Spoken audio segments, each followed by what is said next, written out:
Dis-nous même, comment faire quand vous va parler? Comment téléphone non, mon même va parler?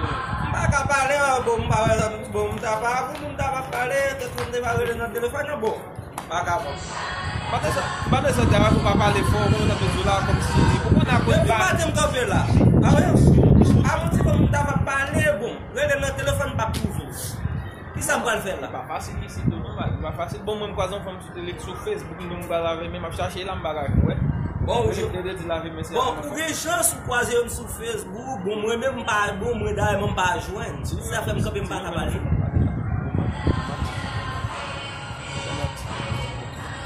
Ok. Bonsoir. Aïe. C'est que ma femme se dérange, on va passer là. Non, on va se faire. Pas de ça, Amigo, que linda, ¿eh? Esa muchacha, que linda, que ¿no vale español? No vamos a hacer de Oye, que no entiende español, y yo no saqué vraiment belle en pile. On a mis là vraiment belle. L'esprit au final, il y a une prestation, il va connaître, est-ce qu'on est capable de continuer une conversation ensemble, on a mis là. No, puta vez que me bajó de esa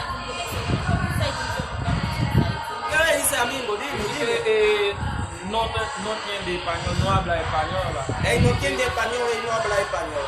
Yo no tengo problema para ayudando a él de todos los que quiero. Si él quiere ayudar conmigo, yo te lo ayudo. Porque yo te quiero ayudar mucho. Il faut qu'on sache que même si on parle espagnol, il n'y a pas de problème même si on parle espagnol ou pas dans l'espagnol, il y a un problème si John parle en espagnol, on dit pour on a mis là, il dit que vraiment félicite parce qu'il est gentil, il va connaître est-ce que ça a un problème c'est ça pas un problème pour me traduire. Si ça si ça moi pas faire ça il moi je pas toi travail. Il y a dit ça tout ça dans des réunions si pas ça pour passer par pour ta bébé. Tu vas tout en là. Mais il dit que pero yo trabalho com esse jogo. Claro que sim, amigo. Eu fui para trabalhar. Já, também. E vai ajudar a falar espanhol. Porque ele não sabe espanhol, não sabe inglês. Esse muita gente sabe creola. Claro que sim, eu entendo. Pero il va y avoir un problème, même si on parle espagnol, il y a un problème. Est-ce qu'il est capable de faire un mot parce qu'il n'est pas vivre ici, son type qu'il veut passer ici, moi je suis là, moi je suis toujours là, pas un problème. Seulement si ma petite m'a parlé pour nous ça pour le cas gérer, pas attendez. Il parle de travail, c'est le travail. Ah OK. On a lui-même il y a géré parce que c'est mon travail. OK, si yo ajuda e mulher, Tá vendo, amigo? quero ajudar no pelo quarto. No, amigo, mira por cuarto, yo no tengo problema por cuarto, yo tengo cuarto, lo que yo tengo es estudio, mira, yo te regalo lo que tú quieres, yo no tengo cuarto, usted no tiene problema por cuarto, amigo. Il paga problème. Pour m'ajudar la paix, il dit chaque cop, il bambou, pour prendre plus fort, pour me plus vite. Ne va plus faire population qui paye plus. Pour regarder si l'on je me comprends la tenter, pour la personne qui comprend la tenter.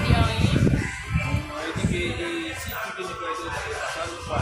Bueno, no hay problema, pero oye, yo te mandé ese dinero, la verdad, pero yo quiero saber, gracias amigo, yo quiero saber todo, porque yo, los cuartos que yo tengo, yo quiero dar a usted, yo quiero dar a él también, no hay problema, porque yo te amo, me amo. Yo no puedo dejar a usted, yo tengo que dejar a usted en mi casa. Il dit que ça qui va un problème qui va comme la main, faut qu'on carre la caille, un problème qui va caille et 7 plantes, la boîte de plantes là, un problème Así pour aller. mismo, amigo. Pour capable de rester pour habiter gain des gosses. Así mismo tú eres amigo mío, así. Tienes que ayudar a mí. Ayúdame con eso. Pas un problème, il dit que ça pour me perdre des toiles, je travaille avec ma couteau, on a mis là, il dit que à on s'attend bien, parce que pourquoi Wow.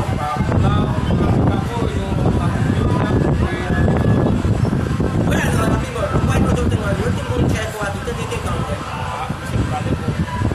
Oh shit! Amigo, usted no tengo problema, cuánto yo te regalo lo que sea.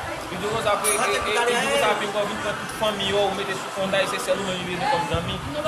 Oh shit! Comecei um pouco problema. Vou acabar com coisa que eu vou taxar. Nossa. Aí, ó, muita família. la família vai também para ajudar toda a família também. Pelo menos acá mira, lo cuento que yo tengo ese patrón, caminando todo. Váyase para allá abajo.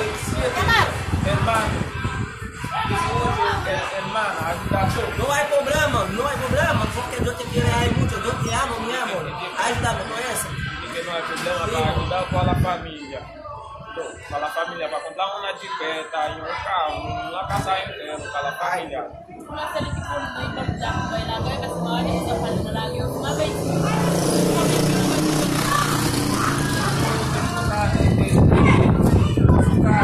Conheça a profissão pela caia, com latim bíblico, com católico, com uma casa para mesmo. Muchas veces me pasa mi cielo. Não, Yo no puedo tener más cielo.